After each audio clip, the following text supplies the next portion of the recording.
People of Ireland, Michael Collins is Simon Boone. Michael Collins is my name, but I'm sure you know that, don't you? Now I know there are some of you who speak my name with scorn, now call me a coward and a traitor. But let me remind you what we've accomplished. Let me remind you what we fought against. Why, for 700 years, the English have ruled this land with a heavy hand. They've taken our wealth, they've taken our property, they've taken our political rights. They've even tried to take our religion, times hanging priests who spoke the Mass.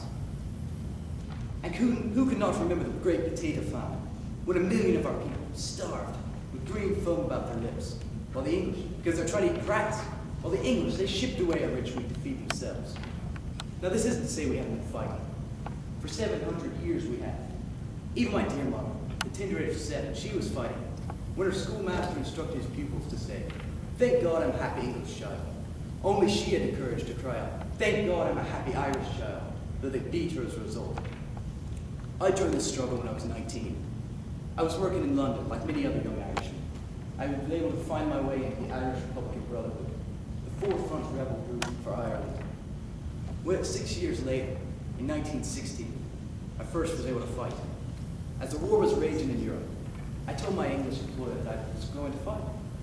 He happily gave me a month's pay and he sent me on my way. But there was only one thing I didn't tell him. I wasn't going to be fighting for the British Army. I'd be fighting against it. I went to Dublin and I fought in the Easter Uprising. We had declared our nation's right to independence, and for 6 days, we fought against over 10,000 British troops before they were forced to give in. And when we did, we had our leaders executed. And even those too weak to stand were tied to chairs and shot. Myself, I barely escaped execution. I was thrown in Frogmorton prison. While I was there, I rose to authority in the IRB, and I joined Sinn Féin, the nationalist political party. When I got out of prison, things were changing in Ireland. The retribution after the Easter Uprising, and the threat of a draft, moved the people to our cause. In 1918, we Sinn Féin members were voted into most of the English spots in Parliament. We refused to become part of the so-called United Kingdom. Instead, we went to Dublin. We created our own government, Dáil Éireann, the Assembly of Ireland. As you can imagine, the English didn't like that. They captured as many of us as they could, threw them in prison, and they banned any newspaper that was brave enough to voice its part. Now, that's why I was at the first meeting today. Not because I was in prison, because I was busting my lads out of it. I got Ian de Valera out of a British prison. I'd fought with him in the Easter Uprising, and he was elected our president. But he soon went off to America to try and raise support, and I became our true leader. As the president, in his absence, I took command of our new nation's military, the Irish Republican Army. When the fighting started between ourselves and the British, I organized my men with revolutionary new guerrilla tactics. In the countryside, I created flying wings, small groups, ununiformed men, but who could live off the land and launch deadly ambushes against the British. In the city of Dublin, I worked to bring down the spy system. You see, I'm a pharmacist. This has taught me to hate nothing more than rats. They eat your brain, they leave nothing but disease, and the human variety is even worse. So I created a hand-picked team called the Squad, which could infiltrate the British system, find the intelligence we needed, and eliminate these rats. But this is not to say that we were the murder gang that the British called us. My troops were always ordered to kill only with discretion. Only soldiers and enemy agents. But the British, they sent in the blacks and the tans. Military veterans turned into mercenaries who were ordered to make our country into hell. And they did their best, killing civilians and fighters alike with wild abandon. They even tortured my captured men by pulling out their fingernails. And who can forget November 21st, 1920, when in retribution for my killing of their agents, they opened fire on an innocent crowd at a football match, killing men, women, and children. They may call us terrorists and murderers, but we will always remember the British when we think of Bloody Sunday. Now, by 1921, the world was beginning to hear about these atrocities.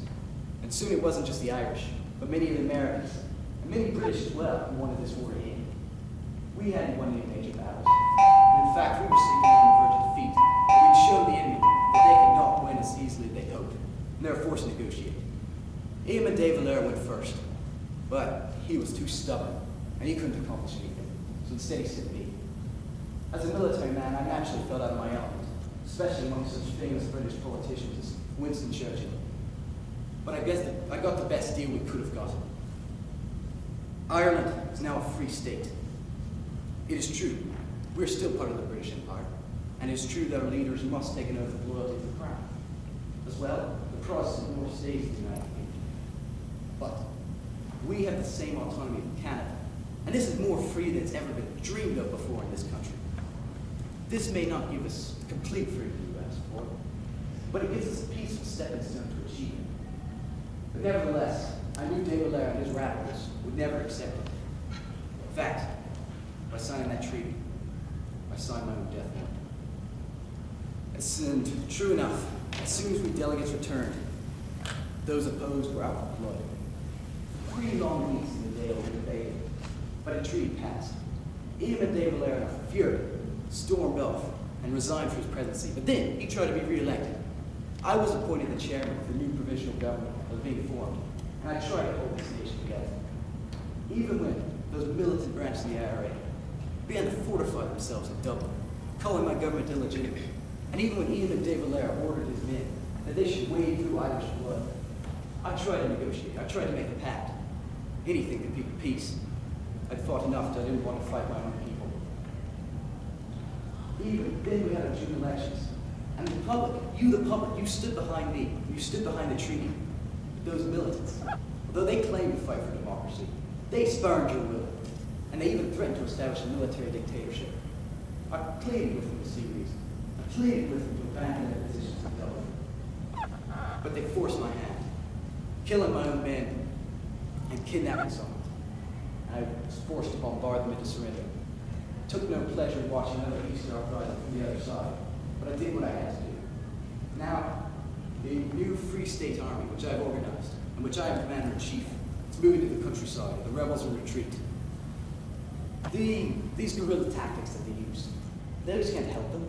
I invented them myself, and the public support, it's with us, so they can't last for long. If these Republicans surrender, in return for their loyalty, I won't force them to give up their arms or their ideals. In fact, a constitution is being written as we speak that will give the Ireland peace between all Ireland, just like our flag. Look at the flag, the white of peace, between the green of Catholics and the orange of Protestants, between Free Staters and Republicans, even between the British and the Irish. When we have peace, then we can move on and we can take our freedom, politically and peacefully. Long live Ireland. Here in Gobra. On August 22nd, 1922, Michael Collins was gunned down by his own countrymen, but his dream of an independent Ireland did come to pass. He is now regarded as the father of modern Ireland, although the North stayed with the United Kingdom and become the home of bloody warfare for decades between Protestant militias and the Irish, the radical IRA. Eventually, they would adopt his pragmatism in 1988. A peace treaty was signed. His struggle and his guerrilla tactics have inspired other nationalist causes of where oppressed people have risen up to take their freedom.